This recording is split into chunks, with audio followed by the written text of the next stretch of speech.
Assalamualaikum warahmatullahi wabarakatuh. Saya Asari dengan NIM 2311083.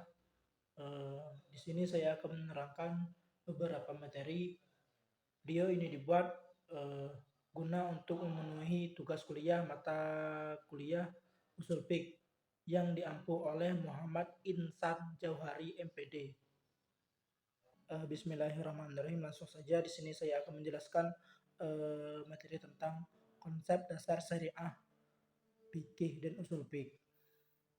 Baiklah, di sini poin pertama saya akan membahas tentang definisi syariah, fikih dan usul fiqh. Secara etimologis atau lugawi, syariah berarti jalan ke tempat pengairan atau jalan yang harus diikuti atau tempat lalu air di sungai. Arti terakhir ini digunakan orang Arab sampai sekarang. Menurut para ahli, definisi syariah adalah segala titah Allah yang berhubungan dengan tingkah laku manusia di luar yang mengenai akhlak. Dengan demikian, syariah itu adalah nama bagi hukum-hukum yang bersifat amalia.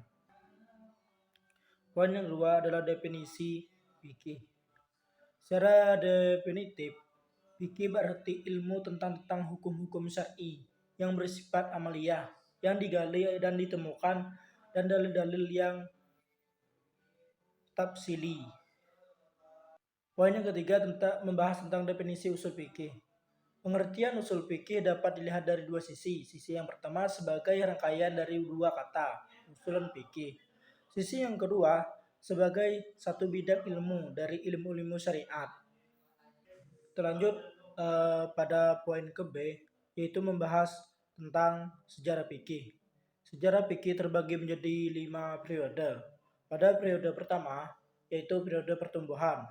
Periode ini dimulai sejak kebangkitan atau bitsah Nabi Muhammad SAW sampai beliau wafat pada 12 Rabiul Awal 11 Hijriah. Periode ini berlangsung selama 20 tahun dan beberapa bulan dibagi menjadi dua masa, yaitu yang pertama masa di Mekah. Di masa ini Nabi melakukan dakwah secara bersembunyi-sembunyi selama 13 tahun. Yang kedua adalah masa di Madinah. Islam mulai terbentuk negara dengan aturan hukum yang diperlukan untuk mengatur masyarakat. Wahyu yang turun mulai mengandung hukum-hukum yang bersifat praktis dan realitas untuk menjawab persoalan masyarakat. Kita lanjut pada periode yang kedua, yaitu periode sahabat. Pada periode ini, wilayah Islam berkembang pesat di luar semenanjung Arab, meskipun umat muslim sudah memiliki Al-Quran dan hadis sebagai pedoman hukum syariat. Pemahaman terhadap masih belum merata. Para sahabat utama melakukan ijtihad untuk menafsirkan ayat hadis dan memberikan fatwa terkait permasalahan hukum yang belum ada dalam Al-Quran dan hadis. Lanjut pada periode yang ketiga, yaitu periode kesempurnaan.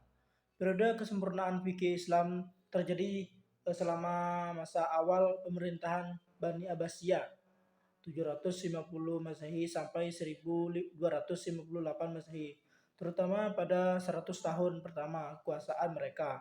Selama periode ini terjadi kemajuan pesat dalam pembinaan dan pembukuan hukum Islam. Para ulama dituntut untuk melakukan ijtihad dan menafsirkan ayat Al-Quran dan hadis Nabi Muhammad untuk menjawab permasalahan baru yang muncul. Hal ini memicu munculnya banyak pemikir besar dan karya-karya monumental seperti Imam Abu Hanifah, Imam Malik, Imam Syafi'i, dan Imam Ahmad. Mereka menyusun berbagai kitab fikih yang menjadi referensi penting dalam mengembangkan hukum Islam. Kita lanjut pada periode yang keempat, itu periode kemunduran. Pada periode ini, periode kemunduran fikih Islam berlangsung cukup lama, sekitar 9,5 abad, ditandai oleh melemahnya pemerintahan Bani Abbasiyah akibat konflik politik dan faktor sosial lainnya.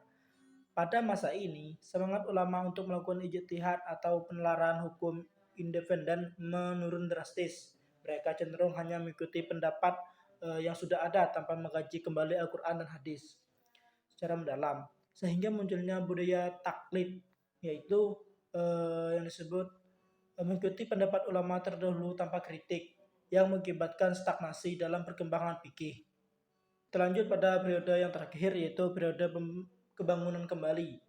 Periode kebangunan kembali dalam Islam terjadi ketika umat Islam mulai menyadari kemunduran mereka, terutama setelah Mesir jatuh di tangan Napoleon pada tahun 1798 Masehi. Selanjutnya kita masuk ke perbedaan hubungan antara syariah, fikih, dan usul fikih.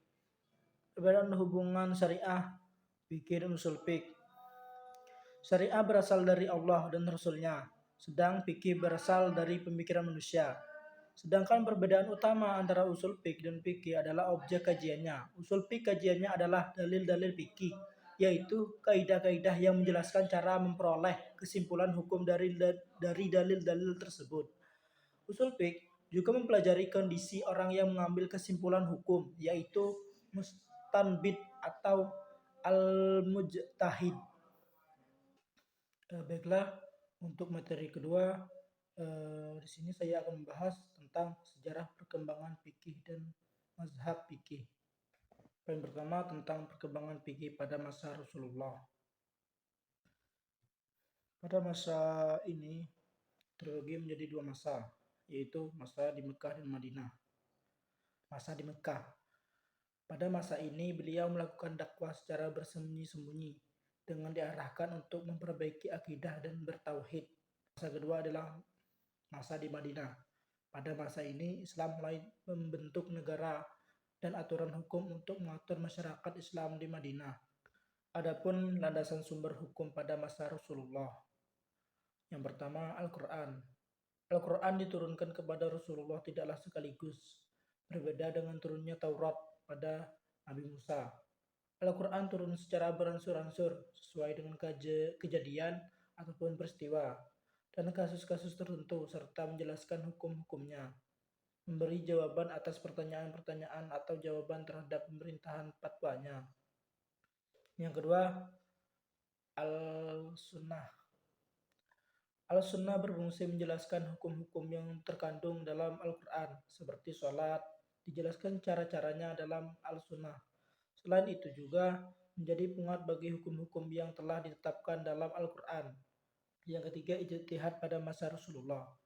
Pada zaman Rasulullah, ijtihad ini dilakukan oleh Rasulullah dan juga dilakukan oleh para sahabat. Bahkan ada kesan Rasulullah mendorong para sahabatnya untuk berijtihad, seperti terbukti dari cara Rasulullah sering bermusyawarah dengan para sahabatnya dan juga dari kasus Muaz bin Jabal. Poin selanjutnya tentang sejarah perkembangan fikih pada masa sahabat. Ada 3 hal pokok yang berkembang pada waktu itu sehubungan dengan hukum. Yang pertama, begitu banyaknya muncul kejadian baru yang membutuhkan jawaban hukum yang secara lahiriah tidak dapat ditemukan jawabannya dalam Al-Quran maupun penjelasan dari Sunnah Nabi.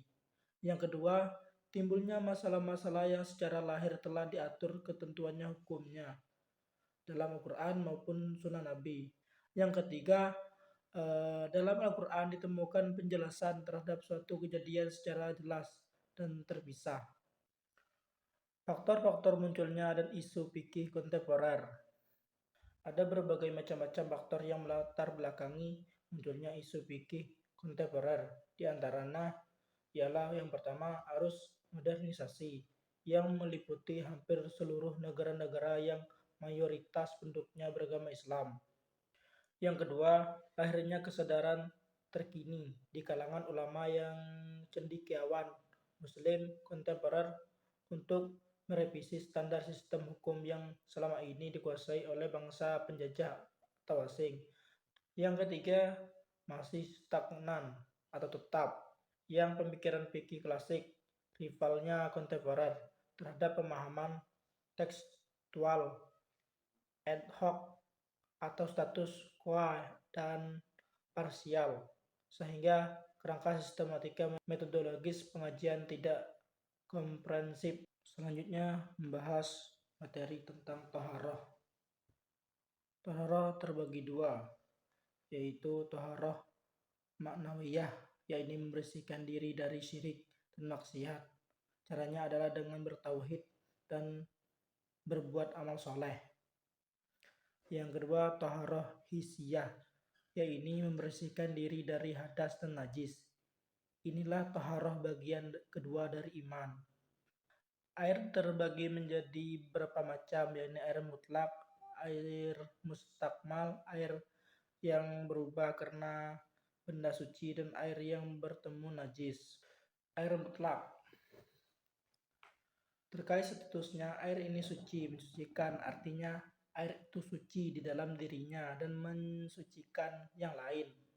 Adapun yang termasuk ke dalam kategori air ini adalah air hujan, salju, dan embun, air laut, air zam-zam, dan air yang berubah-ubah. Air mustakmal. Air mustakmal adalah air yang meneteskan atau terjatuh dari anggota tubuh orang yang berwudu dan mandi. Status air tersebut suci, seperti halnya air mutlak. Air yang berubah karena benda suci. Air yang bercampur dengan benda yang suci, misalnya bercampur sabun, minyak, za'faran, dan air bunga mawar. Status air tersebut tetap suci, lagi mensucikan, selama masih terjaga kemutlakannya. Yang ketiga, air yang bertemu dengan najis. Dengan demikian mempunyai dua kondisi, yaitu sebagai berikut. Yang pertama, benda najis itu mengubah rasa, warna, dan bau air. Dalam kondisi ini, air tersebut sudah tidak boleh digunakan untuk bersuci menurut ijma' ulama. Selanjutnya, definisi wudhu. Wudhu berarti aktivitas bersuci dengan media air yang berhubungan dengan 4 anggota tubuh: muka, kedua tangan, kepala, dan kedua kaki. Syarat sah wudhu.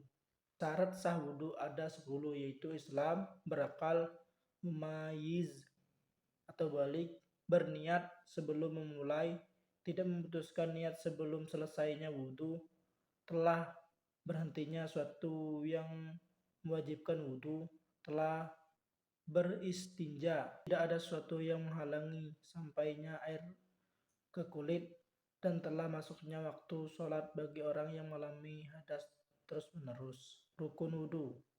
Rukun wudhu ada 7. Yang pertama, niat. Yang kedua, membasuh muka. Yang ketiga, membasuh kedua tangan beserta kedua siku. Yang keempat, mengusap kepala. Yang kelima, membasuh kedua kaki beserta kedua mata kaki. Yang keenam, tertib dalam mengerjakan wudhu. Yang ketujuh, berkesinambungan dalam mengerjakan wudhu. Hal yang menyebabkan keharusan berwudhu. Yang pertama, ketika hendak mengerjakan sholat. Yang kedua, ketika hendak tawaf di Ka'bah. Yang ketiga, hendak menyentuh mushaf. Selanjutnya, membahas tentang tayamum.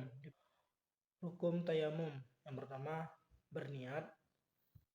Yang kedua membaca basmalah. Yang ketiga, menempelkan kedua telapak tangan pada debu yang suci dengan sekali tempel, lalu menggunakannya untuk mengusap wajah, lalu dilanjutkan dengan mengusap punggung kedua telapak tangan serta bergantian dari ujung jari sampai ke pergelangan. Hal-hal yang menyebabkan keharusan bertayamum. Penyebab diperbolehkannya tayamum adalah ketiadaan air, baik secara hakiki maupun secara hukmi atau metafor. Selanjutnya membahas tentang mandi. Syarat sah mandi wajib yaitu berniat sebelum memulai. Beragama Islam, berakal, mumayyiz atau balik, menggunakan air yang suci, tidak ada sesuatu yang menghalangi sampainya air ke kulit. Hal yang menyebabkan keharusan mandi wajib. Yang pertama, keluarnya mani. Yang kedua, bertemunya dua kemaluan. Yang ketiga, masuk Islam. Yang keempat, matinya orang Islam selain mati syahid di medan jihad. Yang kelima, haid. Yang keenam, nifas. Materi selanjutnya adalah materi tentang salat. Salat secara bahasa memiliki makna doa, sedangkan secara umum salat merupakan sebuah ucapan-ucapan atau perbuatan yang dimulai dengan takbir dan diakhiri dengan salam. Salat merupakan saran untuk mendekatkan diri dengan Allah Subhanahu wa taala, yang dimana terdapat berbagai amalan-amalan di dalamnya. dengan dimulai dengan takbir dan diakhiri oleh salam dengan berbagai syarat dan rukun-rukun yang telah ditentukan. Ada beberapa syarat wajibnya salat. Yang pertama Islam, yang kedua berakal, yang ketiga suci dari haid dan nifas, yang keempat mampu melaksanakannya, yang kelima balik. Syarat-syarat sah salat. Yang pertama suci dari hadas, yang kedua suci pakaian, dan yang ketiga mengetahui masuknya waktu sholat. Macam-macam sholat fardu. Pada umumnya, sholat fardu dilaksanakan oleh umat Islam sebanyak 5 waktu atau 5 kali dalam sehari semalam. Berikut beberapa macam waktu sholat fardu. Yang pertama, sholat zuhur. Sholat zuhur dimulai sejak matahari tergelincir, yaitu ketika matahari condong ke arah barat. Sholat asar. Sholat asar dimulai sejak berakhirnya sholat zuhur, yaitu sejak bayangan suatu benda sepanjang benda tersebut dan berlangsung sampai matahari menguning. Yang ketiga, sholat maghrib. Waktu sholat maghrib dimulai sejak terbenamnya matahari. Yang keempat, sholat isya. Ketika waktu sholat maghrib berakhir, yaitu hilangnya mega merah sampai dengan terbit fajar. Yang terakhir, sholat subuh. Waktu sholat subuh dimulai sejak terbitnya fajar. Yang kedua, sampai terbitnya matahari. Disunahkan untuk mengerjakan di awal waktu. Selanjutnya membahas tentang sholat sunnah. Macam-macam sholat sunnah. Sholat sunnah merupakan sholat yang dianjurkan untuk dikerjakan setelah sholat fardu. Apabila dikerjakan mendapatkan pahala dan apabila ditinggalkan tidak mendapatkan dosa. Sholat jamak. Sholat jamak adalah mengumpulkan sholat zuhur dan asar atau maghrib dan sholat isya di waktu sholat yang pertama disebut jamak takdim, atau di waktu sholat kedua yang disebut jamak takhir.